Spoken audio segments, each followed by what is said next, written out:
Over the past 35 years, Final Fantasy has established itself as arguably the largest story-driven RPG franchise, with soon-to-be 16 mainline games, dozens of spin-offs, and even some movies. There's no shortage of content here if you're a fan. What makes Final Fantasy different than a lot of other games is there is almost no connection between the games in this series. Everything from the combat, characters, the world, each game is unique. And while there are some similarities like spell names and even reoccurring character names, it's not uncommon for someone to love some of the games in the series and totally hate some of the other ones. Final Fantasy is my favorite video game franchise of all time, and the biggest reason for that is while each game feels fresh, you can still tell it's a Final Fantasy game at its core. No matter the style of combat or art direction, they all intertwine in a masterful way. With the Pixel Remasters having just released, I figured it would be an excellent time to start the series from the beginning again.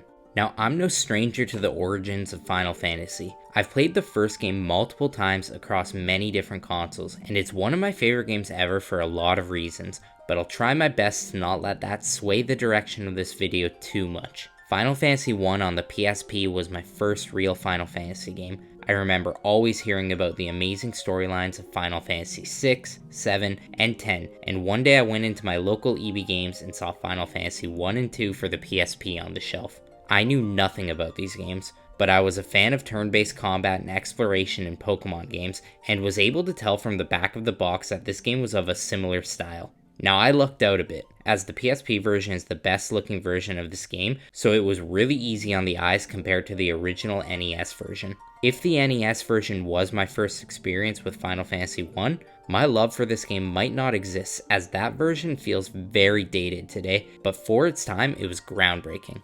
This game has been ported dozens of times, with each version having a slightly different graphical style and some versions actually having bonus dungeons. But the Pixel Remaster is by far the most enjoyable version to play in 2023, and later in this video I'll explain why that's the case. So the story of Final Fantasy I is about as generic as you'd find in an RPG.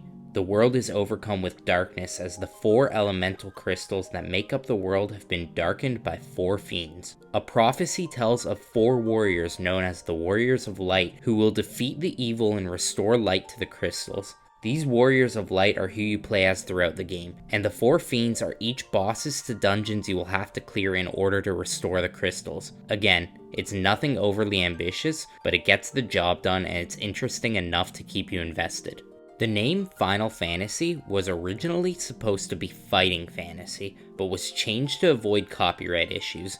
Director Hironobu Sakaguchi decided to switch it to Final Fantasy as keeping the acronym FF was important to him. Though many speculate the word final comes from the game being Sakaguchi's final attempt at making a successful video game, he has stated that wasn't really the case. What made me enjoy this game a lot more than those old Pokemon games is the combat felt a lot deeper and more challenging. Instead of a one-on-one, you decide the moves of all 4 of your party members each turn. You are also up against as many as 9 enemies at once, which can impact how you go about a battle. At the beginning of the game, you get to choose the 4 classes you want to play as out of the following options: Fighter, Thief, Monk, which was called a Black Belt in the older versions, Red Mage, White Mage, and Black Mage. The Fighter, Thief, and Monk are primarily melee-based characters, while the 3 mages will primarily cast spells. There are obvious metas, but each class is unique in what they are able to do and how their stats progress as they level up. So you have the freedom to play however you'd like to. I personally always choose a combination of 2 melee fighters and 2 spellcasters. I also find that some classes are much better earlier in the game, while others are crucial late in the game against challenging bosses. The world map is fairly large but not overly complicated, and it's quite easy to get used to where things are.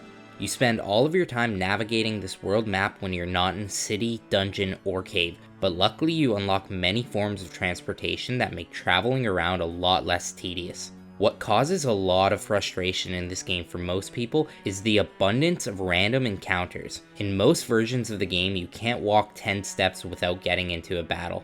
It's nothing new to the genre, but by the midway point of the game, it's incredibly annoying.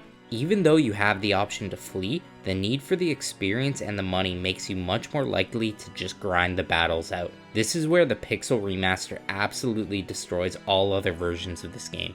The Pixel Remaster stayed true to the classic pixel art style but added a ton of visual improvements. The colors pop, spells look better than ever, and the water is so crisp looking that it makes me thirsty. The enhanced soundtrack was a joy to listen to. Final Fantasy always has great music, but hearing the same song over and over again can get a little bit repetitive. Honestly, that wasn't the case here just because the tunes were so well done.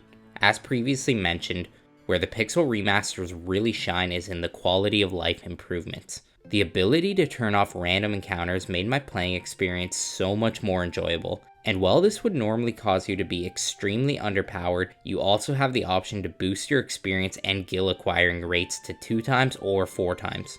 I personally found that 2 times on both was a perfect balance with random encounters turned off. The game felt challenging but not so difficult that it was unenjoyable, and I was able to 100% the game in less than 10 hours. It was just a smooth and rewarding experience without any of the fuss that previously came with this game. Without spoiling too much, the final boss is very difficult, and I found myself a bit underleveled. Luckily, I was able to switch the boost to 4 times experience, turn random encounters back on, and even turn on auto battle. After less than 10 minutes, I was ready to go. As a bit of a purist who has played many versions of the game without these quality of life improvements, I was a bit skeptical of these changes, but after experiencing them myself, I can tell you without a doubt they make the game a more enjoyable and balanced experience, and they also make it a lot more accessible. So if you like turn-based JRPGs and want to see where this behemoth of a franchise started, I absolutely recommend playing this game, and more specifically, the Pixel Remaster version.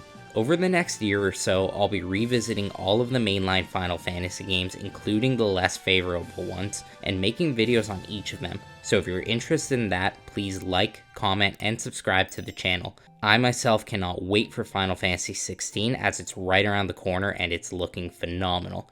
Thank you all for watching, and I'll catch you in the next one.